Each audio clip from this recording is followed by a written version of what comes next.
اور ہمارے بزرگوں نے ایسی ایسی قربانیاں دی ہیں، ایسی ایسی قربانیاں، دین کے چمن میں بہار ہے نا آج، ایسی ایسی قربانیاں ہیں کہ کبھی ہم وہ چیزیں دیکھتے ہیں نا تو سوچتے ہیں کہ یار یہ انسان تھے یا زمین پہ چلنے والے فرشتے تھے، اس طرح بھی کو کرتا ہے۔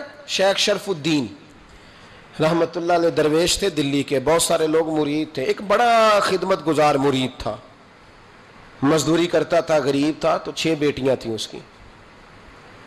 حضرت صاحب کے پاس روز آ کے کہتا حضور بچیوں کے لیے دعا کرے، اللہ کوئی اسباب پیدا کر دے، ایک بچی کی شادی کا خرچہ 1000 دینار ہے اور میں غریب ہوں۔ حضرت صاحب دعا کر دیتے۔ خانقاہ شریف کے تھوڑے ہی فاصلے پر حضرت جہاں بیٹھ کے مریدوں کی تربیت کرتے تھے، اس سے تھوڑا ہی فاصلے پر نا ایک عیسائی رہتا تھا، بڑا مالدار تھا، بڑی سارے اونٹ، گائیں، بھیڑ، بکریاں رکھی ہوئی تھی، اور حضرت شرف الدین رحمت اللہ علیہ کی بڑی مخالفت کرتا تھا۔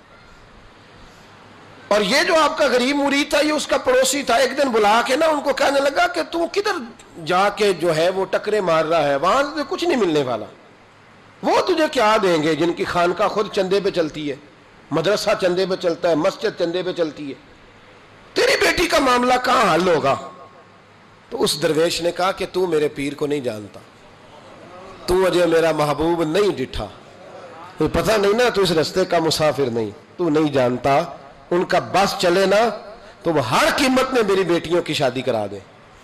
اب وہ عیسائی تھا، کہنے لگا اچھا چلو ٹھیک ہے، اگر اتنی بات ہے نا تو جاؤ ان سے جا کے کہہ دو کہ 6 سال کے لیے میرے ساتھ معاہدہ کر لیں، وہ میرے جانوروں کو چارہ ڈال دیا کرے، 6 سال ڈیوٹی کرے، میں 6000 دینار دے دیتا ہوں۔ وہ میرے ساتھ 6 سال میرے جانوروں کو چارہ ڈالے، رکھتے ہیں نا آپ چارہ ڈالنے کے لیے ایڈوانس پیسے دے کے، اب تو لوگ انہیں بھی غلام ہی بنا لیتے ہیں، بڑی تھوڑی تنخواہ دیتے ہیں، ظلم کرتے ہیں، پورا معاوضہ نہیں دیتے۔ حضرت شیخ شرف الدین کے بارے میں وہ کہنے لگا جا اپنے پیر سے جا کے کہہ کہ میرے جانوروں کو 6 سال چارہ ڈالے، میں 6000 دے دیتا ہوں، تو جو کہتا ہے ہر قیمت پہ جانے کو تیار ہے۔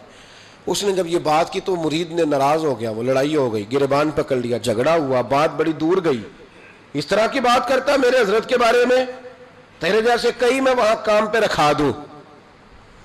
جب وہ بڑی بحث ہوئی، بات محلے میں، علاقے میں پھیل گئی، دنیا نے سن لی، تو شیخ شرف الدین تک بھی پہنچ گئی۔ اس طرح جھگڑا ہوا ہے، لوگ سو گئے عشاء کی نماز کے بعد، حضرت صاحب نے نا سر پہ کپڑا لیا، اس عیسائی کے دروازے پہ دستک دی، وہ باہر آیا، فرمانے لگے لوگ تو سوچ سمجھ کے ملازم رکھتے ہیں، تو نے بھی تو سوچ ہی لیا ہوگا، تبھی تو مجھے آفر کی ہے، تو اپنی آفر پہ قائم ہے، واقعی مجھے رکھ لے گا اور 6000 دینار دے دے گا؟ کہنے لگا جا بابا کام کر اپنا۔ فرمایا نہیں، تو نے اتنے لوگوں میں بات کی، اتنی بحث ہوئی، تو قائم ہے؟ کہنے لگا میں تو قائم ہوں پر آپ نے نہیں قائم رہنا۔ فرمایا میں سوچ سمجھ کے آیا ہوں۔ اس نے کہا آپ ڈیوٹی کریں گے، بحثوں کو چارہ ڈالیں گے؟ فرمایا ایک شرط، بس جب اذان ہو جائے نا تو مجھے رب کی نماز پڑھنے کی اجازت دے دینا، باقی صبح و شام جو تو کہے گا۔ اگر اس غریب کی بیٹیاں بیائی جائیں تو مجھے اور کیا چاہیے، اس کی 6 بیٹیوں کا بوجھ ہے اس کے سر پہ، تو مجھے رکھ لے۔ اللہ اکبر۔ وہ کہنے لگا چلے پہ میرے ساتھ خط بندگی کر لیں، آج کل ہم اسٹام کرتے ہیں، اس زمانے میں خط بندگی ہوتا تھا، غلامی کا خط، قاضی شہر کے پاس، یعنی اس کا خیال تھا کہ چلو اسٹام کی بات کروں گا تو بھاگ جائیں گے۔ فرمایا چل میں تیار ہوں۔ قاضی تک گئے، طے ہو گیا، 6000 دینار دے دیے۔ حضرت نے مرید کو بلایا، فرمایا پتر یہ لے جا، جا میری بیٹیوں کو روانہ کر دے۔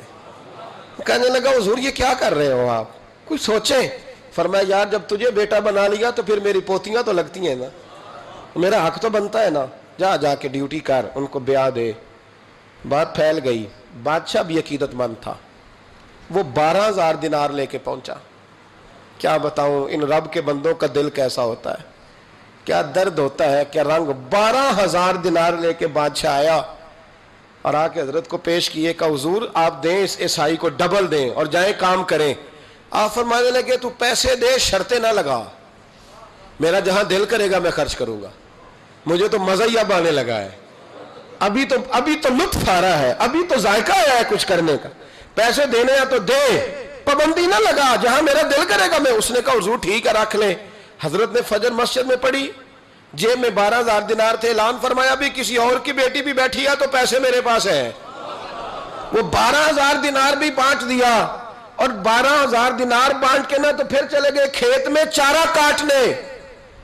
اس عیسائی کو کسی نے بتلایا کہ ان کے پاس تو 12,000 آیا ہے پر تجھ سے جان نہیں چھڑائی انہوں نے، کہ وعدہ یہ ہوا تھا کہ 6 دیں گے تو جائیں گے، جب تک دیں گے نہیں تیرے گھر میں کام کریں گے۔ وہ نا چارہ کاٹ رہے تھے حضرت صاحب، تو وہاں پہنچ گیا، دور جا کے کھڑا ہو گیا، کہنے لگا بابا پہلے تو میں نے مسلمانوں کے اخلاق سنے تھے، اب تو میں نے دیکھ بھی لیے، پر یہ بتا جب 12,000 آیا تھا جان کیوں نہیں چھڑائی؟ تو حضرت چارہ کاٹتے کاٹتے رو پڑے، فرمانے لگے تو نہیں نہ جانتا یہ بیٹیاں سانجھی ہوتی ہیں، پتہ نہیں نا، میرے رسول پاک نے تو حاتم تائی کی بیٹی کے سر پہ کپڑا رکھ کے کہا تھا بیٹیاں برابر ہوتی ہیں، تو یہ نہیں پتا جب اس کی 6 بیٹیوں کی شادی ہوئی ہے میرے اندر روحانیت کتنی بڑی ہے۔ فرمایا پھر 12,000 آیا ہے تو 2-4 بچیاں پھر گئی ہیں، یہ نہیں پتا میں اندر سے راضی کتنا ہوں، میں تیری نوکری کرتا رہوں گا، پتہ نہیں اللہ کتنی بیٹیوں کو بیاہ دے گا۔